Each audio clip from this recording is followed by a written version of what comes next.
What's up, KG? At welcome back sa ating channel. So, ngayong araw na to, nandito tayo ngayon sa coins.ph kung saan tayo ay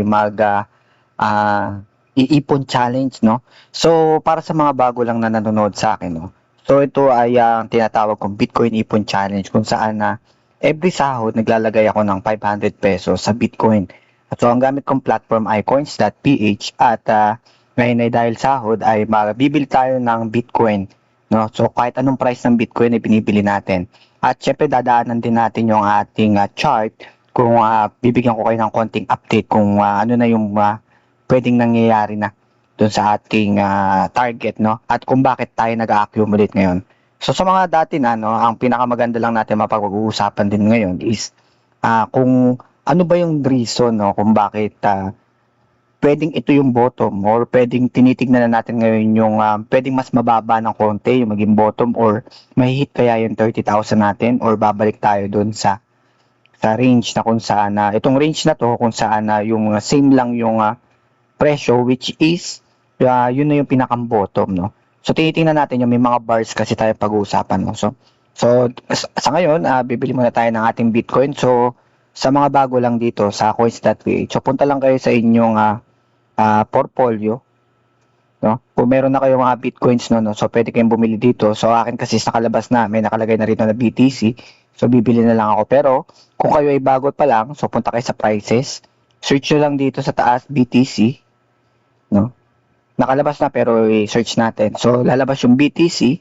So tumaas siya ng 0.54% ngayon at 3.9 million pesos ang isang BTC. So bibili tayo ng worth 500 pesos lang, no, na Bitcoin. So buy tayo. So dito papalitan nyo lang yung 0 BTC ng PHP kasi 500 pesos. So 500 pesos.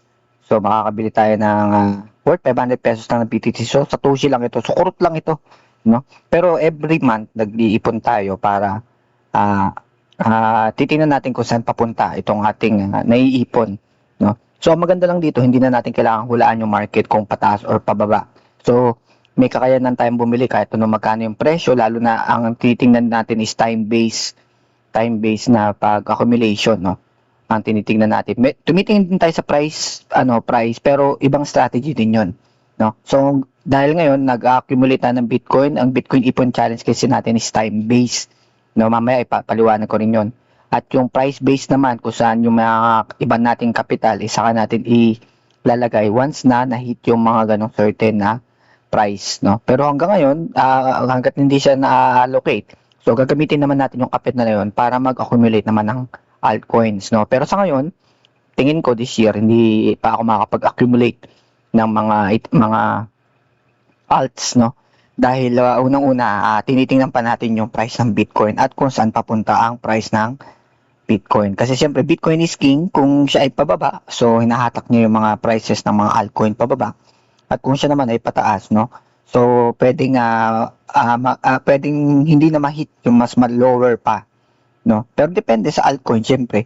Kapag siyempre, kailangan din natin piliin yung mga quality ng mga altcoin at yung mga altcoin na mayroong incentive or yung tinatawag na may utility, no? So, para bilhin, no? So, 500 PHP, so review. Then, kapag okay na, so na-review na natin, swipe to submit yan, that's order processing na, tapos go to portfolio na. So ito na, nakita natin. So medyo mas maaga ako nag-accumulate ngayon. I-upload ko kasi ito ngayong araw, so 15 ngayon, pero bumili ako ng 13 pa.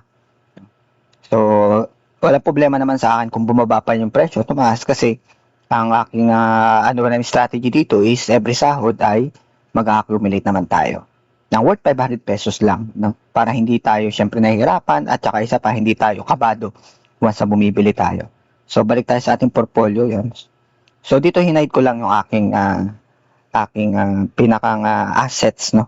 Pero yung sa inyo is pwede nyo naman makita yun mismo, no?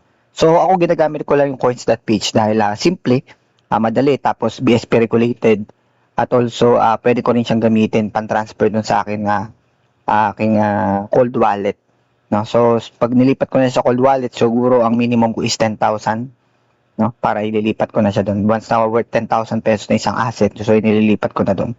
So, pang long term na yun. At depende pa rin, kasi kagaya nung last cycle, no? Pagkwentuhan na rin natin mamaya yun, yung last cycle kasi, tatlong wallet ko yung ginamit ko, so may iba't iba silang target. So, explain ko yun mamaya. So, punta tayo dun sa ating chart. Ayan, so nandito na tayo ngayon sa ating trading view kung saan dito natin pinaplot yung ating plano kung paano natin gagamitin. So, yung trading view naman is free kung titingin ka lang ng mga charts, no? Pero pag gagamit ka ng mga iba nilang mga indicators is may bayad na yon. So, sa atin naman, ang ginagamit lang natin is free. So, nagplot-plot lang tayo dito ng content. Tingnan natin yung mga bars. No? Ayan, may nakasulat ng mga bars kung ilang bars na ba. Pang ilang bars na tayo mula from top to bottom. No? So, i-recap ko lang yun. From top to bottom, 12 bars. Yung unang cycle na tinignan natin. Yung pangalawa is 14 bars. Top to bottom is 14 bars. So, per bar po is months. No? So, kaya tinanak na natin yung kung saan yung possibility na makuha niya yung pinakang bottom. No? So, sa ngayon, for retracement pa rin naman talaga ang Bitcoin. No? So, kung makikita nyo dito, ang range nito is ito yung mga months na lumipas mula nung all-time high. No? So, sa ngayon, so kung 14 bars, after ng 14 bars, so makikita na natin talaga yung actual na pwedeng maging bottom ng market. So, sa ngayon, ay maaari pang bumaba ito.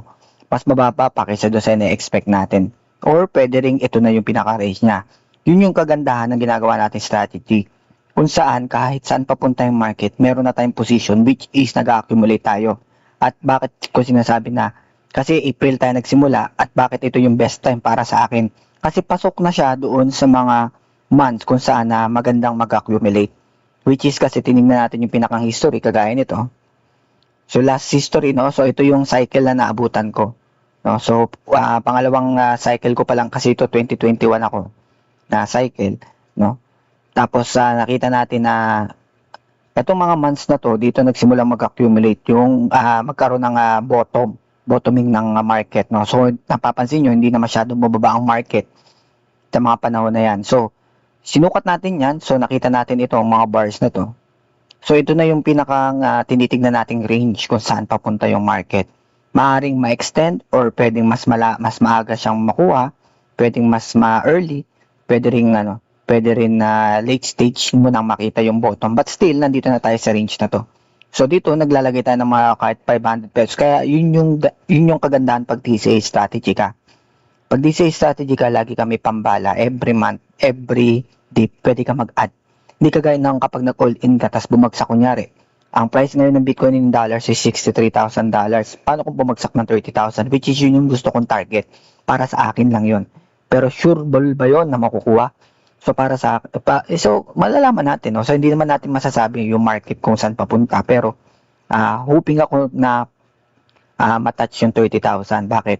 Kasi meron akong tinitingnan stages na napapansin. Na which is hindi ko pa nakita sa ibang content creator, kaya tingin ko naman, ewan ko dahil siguro ako lang yun. Siguro hindi naman ako eksperto, no? So experience ko lang, sarili ko lang ding analysis yung aking tinitingnan. Pero may nagsasabi na ito na daw yung bottom, pwedeng hanggang 54,000 pero hindi na daw mas pababa doon. So makikita naman natin, ang kagandahan lang kahit ganun yung strategy natin, kahit ganun, nag-accumulate na tayo. So paano nga kung hindi ma-hit naman yung 54,000 kagaya na sinasabi nila? Ang nangyari ay tumaas na lang ng tumaas ng ganyan. Kasi hindi na binalikan. No? So yung nag-aabang ng 54,000, so wala ka na, naiwan ka na. So kung nag-all in ka naman ngayon, kunyari, ngayong price na to, 63,000, nag-all in ka. Para tapos biglang bumagsak yung market ng ganyan. Bumaba ng hanggang 30,000, tapos doon naglaro. So ilang months din naman yun na pwedeng hindi mo talagang mahirap din yun, lalo pag naka-all in ka, malaking pera na kasi yun, kaya ka nag-all in. Napakahirap nun, kasi pag kailanganin mo yung pera, lalo na itong mag-bear months, diba? So kailangan is talagang control yung iyong pagbili ng mga ganitong certain na mga, lalo sa market na uncertain, ang laki ng uncertainty ngayon, madalas na binabalita, war, pati kaya kung ano, mga topics, no, mga rug pulls, may mga scams, no, so talagang iba na rin, yung interest din ng mga tao is talaga mababa na talaga, kaya, ito yung bakit wala na palang interest yung mga tao, bakit kailangan pa natin bumili, ito nga yung tamang panahon para sa akin ay bumili, kung kailan walang interest yung market, kasi bakit, dito mo mapifilter out kasi, yung mga coins or yung tokens or yung mga signals na ibinabato sa market. Kasi minsan, kahit sobrang bullish ng ano talagang ng news, kung nasa bear market ka, wala yung masyadong epekto. Pero, may kasama yon sa mga pundasyon kung saan yun na tinitignan ng market. No, kagaya ng Clarity Act, kagaya ng mga batas na pinapatupad, kagaya ng pagyakap ng Pilipinas sa blockchain at sa crypto, no? Pagbibigay ng mga regulation, ganyan. Kung yan ay nabalita ng panahon na bull market, talagang lipad ang market. Pero ngayon, dahil, tinan nyo, isipin nyo, nasa settle na yung mga ganitong klase ng mga bagay, but still, hindi naapektuhan ng market. Ibig sabihin ba nun ay walang kwenta yung news? Hindi. The fundamental itself nandyan. Nandyan yung mga news, nandyan yung mga regulations, nandyan yung mga laws, no, na nagro-roll out yan. Which is, sino yung bumibili at sino yung nagme-maintain naman ng ganitong certain price, no? Sino yung mga nagbebenta? Yung nagbebenta, yung mga tingin nila, yung kahit ang ganda na ng news, hindi pa rin hindi pa rin tumataas yung market, benta ko na to. Mukhang wala na to, crypto is dead na. 'Di ba? Pero sipin nyo, kung na-maintain ng ganito yung presyo ngayon, sino yung nag-accumulate nun? So, pwedeng yung institutions, no? Pwedeng mga politiko, pwedeng government, pwedeng mga bansa, no? Ang nag-accumulate ng Bitcoin sa mga panahon ngayon. Kaya, ito yung mga panahon na na maaaring sinasabayan natin sila sa pagbili or pwedeng mas bumaba, no? Takutin tayong mga bumibili ngayon and then eventually benta natin. But still, kung ang tinitignan mo dito is yearly, no? Kasi tayo wala naman tayong plano hanggang 2029 eh. Siyempre titingnan natin yung sunod na bull market. Gusto rin natin ma-experience 'yun. Magkaroon ba ng bagong all-time high o hindi is nandun tayo, no? Present tayo doon sa market. Kasi para sa akin, hindi ko kailangan i-time yung market. Ang kailangan ko lang is yung time in the market, no?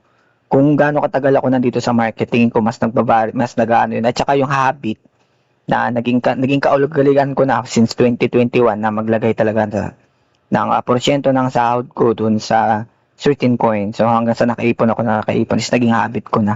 No? Kaysa naman napupunta rin doon sa mga hindi naman masyadong importanteng mga bagay. No? Tapos, isa pa pala, yung ginawa ko noong 2021, meron akong 3 wallet na may iba't ibang hawak na Bitcoin. So, ang mga ginamit kong exchanges noon is coins.ph. Matic yan, no? Talagang isa yan sa mga una kong ginamit. Binance at saka yung Exodus. Nga lang nung nawala yung Binance, nilipat ko yung mga ibang asset ko sa BitGet. No? Nag-ipon din ako sa Ronin wallet ng Bitcoin, pero WBTC kasi yun, no? Sorap Bitcoin yun. Ethereum base siya. Pero sumusunod siya sa presyo ng Bitcoin, pero hindi kasi Bitcoin yun. No? Doon sa mga nanonood sa akin, lalo sa mga ng Axie, no? So hindi ko naman sinasabi na hindi legit. No? Pero mas maganda na bumili na kayo ng totoong Bitcoin kaysa yung sa mga wrap Bitcoin na Ethereum base or mga no? Baka kasi madepeg or magkaroon ng problema, no? So hindi ko naman sinasabi pwede mangyari. Pero syempre, kung may mga ganun ka lang duda, may mga risk na, may nadagdagan pa ng risk, yung crypto nga is risky na, dinagdagan mo pa ng another risk. So parang hindi na yun kaya ng sistema. So bumili na lang ako ng totoong Bitcoin at nilagay ko sa aking Exodus wallet, no? So nandun yun, aking Bitcoin, no? So 3 ipon yun. So sabi ko nga, once na nag-rally, no? So nag-accumulate ako sa mga panahon na to. So ang average ko dati dyan is nasa 22,000 na aking Bitcoin. Ngayon, nung umakyat yung nag-rally yung market, napunta ako dito. Ito, alam nyo, itong panahon na to, itong panahon na yan, sobrang madugo yan. Grabe yan. Diyan ako nagsimulang natutong mag-trade. Mga panahon na yan. No? So, naging successful ba ako sa pag-trade? Marami ako natutunan. But pagiging profitable, hindi. No? Kaya sabi ko nga, ang pinaka naging profitable pa rin ako yung pagdi-DCA kaysa doon sa pagti-trade. No? Hindi dahil, hanggang ngayon, nag-aaral pa rin ako mag-trade, nagti-trade pa rin ako. Pero hindi na ganun ka-aggressive, hindi kagaya dati. Na talagang pinupupuyatan ko, talagang pinaglalaan ako ng oras, talagang todo aral ako, no? But still, ngayon, nag-aaral pa rin tayo. Pero kailangan ko pa rin kasi gumawa ng sistema kong sarili. Na which is yung pagti-trading ko, yun ang lagi kong susundin. No? So, hindi ko pa nagagamay yun. Pero nagamay ko yung DCA strategy na mas less stress kaysa dito sa pagti-trade talaga. No? Sa totoo lang, ang pagti-trade is napaka-stressful. no? Kaya hindi ko rin talaga nire-recommenda yun sa mga bago. Ang pwede ko may recommend sa inyo kung talagang tatry ninyo, dito lang, DCA strategy lang. Kahit 100 pesos, subukan nyo lang. No, tingnan nyo kung pwede ba sa inyo, para sa inyo ba to. Then, wag din kayo mapupo, baka pag nakikita nyo tumataas na yung pera ninyo, yung 100 pesos, yung 150 pesos na, no, baka naman maglagay kayo na mas malaki. Wag ganun, no. Kailangan nyo pa rin aralin muna yung market. Pwede yun na sacrifice nyo muna tong cycle na to, basta pag-aralan nyo muna. Then magkita-kita tayo ng 2030, 2031, no? So, doon natin pwedeng planuhin yung susunod nating cycle. Pero, hindi naman ito kasiguraduhan na magkakaroon ng bull market eh. No? Pero ang sigurado ko dito, matagal ko pa bago kunin yung perang nilalagay ko dito. No? Maaring ito na yung pang-retirement, maaring ito na yung para sa mga bata for education or kung ano man, no? Pero pangmatagalan kasi itong plano ko na to. Kaya kahit puro 500 pesos lang ang nilalagay natin, walang problema 'yon. So yun nga, no? Yung last 2021 may tatlo akong wallet, Binance na nilagay ko na sa Bitget, tapos yung sa coins.ph, tapos yung sa Exodus. No? So ano nangyari doon? So dalawang wallet ko doon is may target na talagang magbebenta. No? Kasi hindi pwedeng puro lang tayo bili, dapat meron din tayong paraan kung kailan tayo magbebenta. So kung nabili ko siya dito, at sabi ko once na na-reach niya ulit itong dating all-time high, natama niya ulit dito, kukunin ko na yung unang ipon ko doon. So kung ang presyo na ay 63,000 at 22,000 ang aking bili, average, no, sa mga panahon na yon, is nag times 2 or times 3 na yung pera. So kinuha ko na yon, no. Ang naging gamit naman noon, pamuhunan ko yon, yung nakuha kong pera na yon, for trading. Ayan for trading. Ngayon yung lahat ng pan-trading na ginamit ko na yon, lahat ng kinita ko ng mga panahon na bumili ako na ito, ilang taon yon, no? So this is 2022. So nakuha ko siya is 2024, 2025 na, no? Nakuha ko yung pera na pero ginamit ko lang siyang pang trading, no? At first, syempre yung profitable na meron pa nga akong magandang unang try ko pa lang mag-short, nag-short ako, no? From alam ko from 42,000 yun tapos bumagsak ulit ng 36, di ko maalala, no? Parang ganun yung price range no, no? Bumaba yung market ng ganun, no? Tapos talagang paldo yun, no? Taka times 100 pa ako noon, tapos grabe yung leverage noon, talagang aral ako ng aral, sabi ko grabe to, parang ATM, easy money, no? But eventually, binawi din lahat ng market yun. Isipin ninyo yung binili ko dito, yung unang wallet ko na yun na target lang talaga nun is maging tuition fee ko para pag-aralan yung market, no? Pero hindi ko na minubos lahat, siguro yung mga 75% talaga na liquidate ako. Yung 25% natakot na ako, so sinave ko na lang yung pera at ginamit ko sa ibang bagay, no? So, yung ibang pinuhunan ko doon is ginamit ko rin naman sa NFT game. Oo. Nilagay ko sa, ano ba to? Ano bang tawag? Ano bang laro yung sa Ronin? Yung rug pull? Meron yun Wrong Rice Farmer, tapos yung, basta may dalawa pa na kinontent ko rin yun. Yung Ragmon, Ragnarok Monster World, no? Tapos yung, naglalaro pala kayo ng Ragnarok, New World, no? Yung sa mga naglalaro ng Ragnarok New World, no? Alberta server. So, hanapin nyo lang ako doon. KAG, yung pa rin ang pangalan ng aking guild, no? Pati yung aking character doon, no? So, kita-kita tayo doon, Alberta server, no? Talaga naalala ko yung Ragnarok, wala naka-maintenance ngayon, kaya gumawa ako ng content na ngayon para sa Bitcoin Ipon Challenge, no? Na dapat na sa 15 pa. Pero still yun nga, sabi ko nga sa inyo, parehas lang din naman, no? Hindi naman ako natingin sa presyo. Ang tinitingnan ko is yung kung kailan papasok yung sahod, kung kailan magkakapera. So, doon tayo nag-iipon lang tayo. So, yun Ragnarok Monster World, tapos yung Kitty World Tamer, tapos, ano pa ba yung isa? Wrong Rice Farmer. Although yung Wrong Rice, hindi naman siya rug pull. Tsaka yung Baxi kasi na rug pull na yun, tas ginagawan lang ulit ngayon ng, pero hindi, never again, hindi na ako bibili ng mga NFT games na yan. No? So, stick na lang ako sa Axie talaga. Nagtry ako ng mga games na yon. Bakit? Kasi nakita ko may kakaiba sa kanilang konsepto. May iba't iba rin kwento sa mga na yun. Sa susunod pag-usapan natin, no? Pero may iba-iba silang pakulo, no? Which is natuto ko sa mga ganung pakulo nila. No? Pero kaya yun, nag-stick ako sa Axie Infinity. Kasi hindi naman natin mapagkakala, Axie Infinity pa rin yung buhay hanggang ngayon. At yung Ronin network pa rin, kahit lagapak talaga yung presyo ng Ronin, ng AXS, ng SLP, still nasa Axie pa rin tayo. Hindi dahil may ano rin na, syempre isa rin sa mga reason, meron tayong asset kasi doon, no? Tsaka isa pa, talagang nakasanayan ko na maglaro ng Axie Infinity at talagang maghanap ng update, no, about Axie Infinity. Talagang sabi ko nga, kung bumagsak ang Axie Infinity, okay sa akin kasi naranasan ko siya. So hanggang huli is at least magiging lesson learned para sa akin. But yun nga, sabi ko sa inyo, kung magdadagdag ng asset, hindi na. No? Maaaring pabili-bili lang tayo ng Axie, nag-iipon ng Axie. Pero yung magiging aggressive din tayo kaparehas nung dati, hindi na. No? So kung magiging aggressive ako sa Bitcoin, doon ako. No? So ito talaga pwede kong iplano para sa sarili ko, no? Para sa future ng mga plans ko. So dito tayo sa Bitcoin. So nangyari, so yung una kong wallet is binenta ko yon dahil para doon sa aking mga iba pang mga projects, which is yung mag-aral ng trading, at yung iba is binili ko ng mga NFT game na panibago, no? So nag-invest ako doon, nga lang na rug pull yung dalawa, tatlo. Apat pala. Apat pala yung na rug pull ba? Na Rock Monster World, yung rug pull talaga yun. Tapos yung Kitty World Tamer, rug pull na rin yun. Tapos yung Baxi, na rug pull din yun, pero nandiyan pa rin yung game, sige. Pero still, wala na rin yun eh. Hindi na rin ako maasa doon eh. Pero nandiyan pa rin yung mga asset ko, mga NFTs ko, nandun pa rin, no? Tapos yung isa pa, yung nakalimutan ko na isa pa, hayaan nyo na yun, no? So yun, doon napunta yung una kong wallet, no? Which is yung ginamit ko talaga siya para ma-explore pa ng mas malawak itong NFT tsaka yung crypto. Then ang sumunod naman, yung pangalawang wallet ko is still, yun naman is ginamit ko naman nung nagkaroon ng emergency dito sa buhay ko. No, so nabenta ko naman yung mga prices noon is nasa 92,000 naman.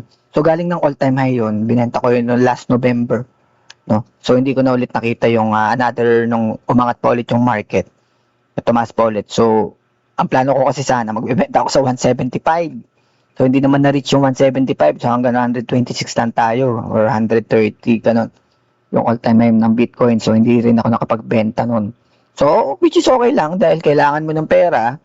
So, another lesson learned na naman yon. Kaya nga, isa rin yan sa mga dahilan kung bakit ako gumawa rin ng contents. Kasi yung experience ko na mga naranasan dito sa crypto is yun ang tinuturo ko. No? Ganun kahalaga yung, isa sa mga bagay na natutunan ko, yung tinatawag ng emergency fund. Na once na wala ka nun at talagang, kasi inisip ko na ito na lang ilalagay ko na lang sa Bitcoin, yung pangalawang wallet ko gagamitin ko pang emergency fund. So, hindi pala siya healthy. Although, nabili ko siya, yung price nun is nasa dito rin. Nasa 20s hanggang dito. Pulayin nga muna natin. Yung pangalawang wallet ko is dito ko siya nabili at dito sa combination ng mga to. No? Kaya, sabi ko, okay lang din naman. Profit pa rin naman. Times 2, times 3, nag-times 5 yung pera. Okay din naman. So, which is ano pa rin naman. Lalo yung XRP na bags ko. No? Talagang lipad yun. Yun talaga ang pinakamaganda kung Jasmy token yan. Yan talagang nagpa-skyrocket ng aking mga kapital. Ano pa ba? Yung Shiba Inu times 3 lang ang pinakamalaki noon ko, tapos VChain wala. Hindi nga ata nag-times 2. Hindi nag-times 2 naman. Pero ayun nga hanggang nag-iiwan kasi ako no? Nag-iiwan kasi ako talaga ng kunya yung Bitcoin ko, yung huli kong bags ng Bitcoin, yun yung pang long term. No? Doon ko nilalagay yung alam kong hindi ko kakailanganin, no? Pwede kong gamitin ng after 10 to 20 years pa, yan, yun. Pinababayaan ko na yun doon. Pero yung mga pang short term, no? Kunyari, 1 year from now, 2 years from now, 3 years from now, yun, doon ako aggressive talaga. Kailangan yung may plano kung kailan ka magbebenta. So, hindi lang tayo pwedeng puro bili. Gagawin mo lang yung puro bili kapag pang long term ka, yung halos 10 years, 20 years ang pinag-uusapan natin, baka pang retirement muna or kung ano man, no? Pwede yun.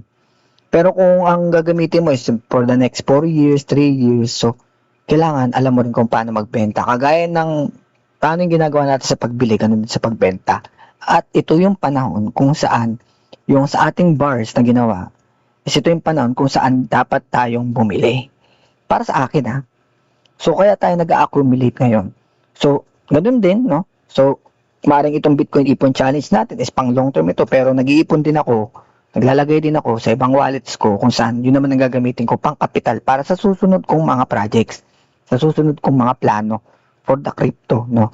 At also, gusto rin natin pag-aralan yung iba pang mga asset, pero for now, so sa crypto muna ako nakafocus, no? So, ganun lang, no? Kung tatanungin niyo ako kung pwede pa pong bumaba, oo, pwede pa. Mas malaki pa ang pwedeng ibaba. Pwedeng ito na ba yung bottom? Pwede rin. Pwede pang tumaas.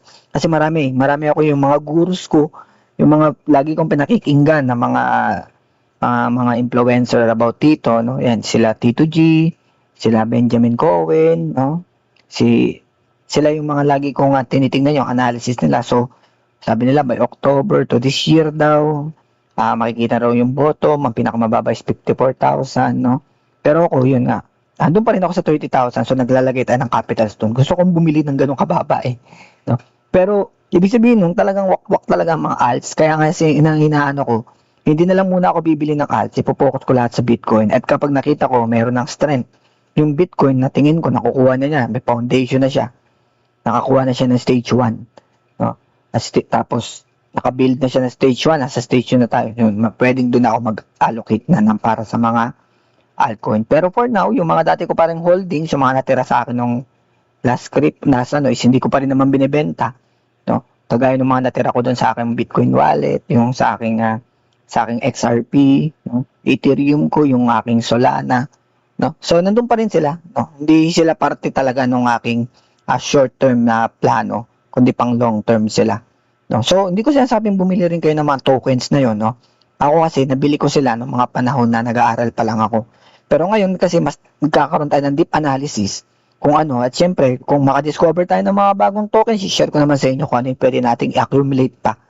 No? Pero hindi yung nangangahulugan na maganda yung bilhin. Or, tinatawag na pwede kang pumaldo. Kasi, ang pinaka main goal pa rin talaga ng ating channel ay paturuan yung mga tao ng tunay na pagtingin, at tunay na ano yung risk talaga ng crypto at habit talaga. Habit na kung saan pwede ka mag-ipon at the same time, pwede nga tumubo yung iyong pera kung marunong kang magbasa ng market o marunong kang tumingin at kung tama yung asset na binibili mo. So, hindi ko naman sinasabing Bitcoin, no? Pero pag ni-research nyo, i-research nyo lang yung kung ano nangyari sa Bitcoin ngayon. Pinag-uusapan sa US, China, sa ibang mga bansa. May karoon na ng batas, may Bitcoin Reserve, may ETFs, no? So, depende. Tingnan nyo, pag-aralan ninyo kung ano yung binibili ninyo. Kung tingin nyo, yung mga crypto ninyo is possibility, may utility, nakikita nyo maganda, no? So, wag lang kayong maniwala ko dahil sinabi ko o sinabi ng mga influencer, dapat kayo mismo yung nag-research. Mahirap, sa totoo lang. Ang pagbili ng crypto, 1 minute, tapos ka na. Bibili ka lang Pero yung pagdidesisyon at yun yung long term. Kahit yung pagbebenta, wala pa 1 minuto yan. Pagbebenta. Paglilipat sa mga ng asset, siguro 1 minuto lang din. May lilipat mo na, no? Tapos kung para makarating sa'yo, maging cash, siguro abutin ka ng mga 10 minutes. No? Kasama na yung pag-withdraw mo sa GCash or kung ano man. Pagka-cash out mo. No? Pero, ang pinakamatagal dito, ang pinaka napapansin ko rito, nagtatagal ka sa crypto hindi dahil gusto mong bumili ng bumili. No? Kasi kundi dahil sobrang curious mo at sobrang pag bumagsak yung market or tumaas yung market, talagang hanap ng dahilan kung bakit. No? Yun yung kagandahan ng DCA strategy. Hindi mo na kailangang isipin kung bakit mo binili. No? Kasi lalo kapag decision ka, kagaya ko, Bitcoin ang gusto ko. Nakapag-desisyon na ako. So, hindi ko na kailangan aralin, i-monitor. So, dahil maliit lang yung nilalagay ko, hindi ako nanghihinayang. Hindi ako naka-all in, hindi ako kinakabahan na baka bukas bumagsak at wala na akong pera. Baka maragbol bukas. No? So, ayun lang. No? Sana nakatulong ito sa inyo, lalo sa mga naguguluhan pa at sa mga gustong sumubok ng crypto. No? About dito, lalo na ang akin lang pong binibili ay Bitcoin lamang. No? So, hindi pa ako tayo na-accumulate ng ibang mga altcoin. No? So, kayo, ano yung pwedeng i-suggest sa akin ng mga tokens na pwede natin tignan, silipin natin yung mga tokens yun na yan at tingnan natin kung saan papunta yung kanilang chart, no? tingnan natin. Hindi ako eksperto pero sa experience ko lang, sana nga, ganun yung mangyari, no? But still, ito nga hindi naman talaga, hindi naman talaga to pinakang solusyon, no? Hindi naman ito yung sagot kung dapat bang bumili o hindi. Ito is guide lang para sa ating sa ating mga viewers, no? So, ayun lang, no? Maraming salamat sa inyong sa ating mga ma'am, sir. Saludo sa inyo at syempre, magkita-kita na tayo sa arena. Game on!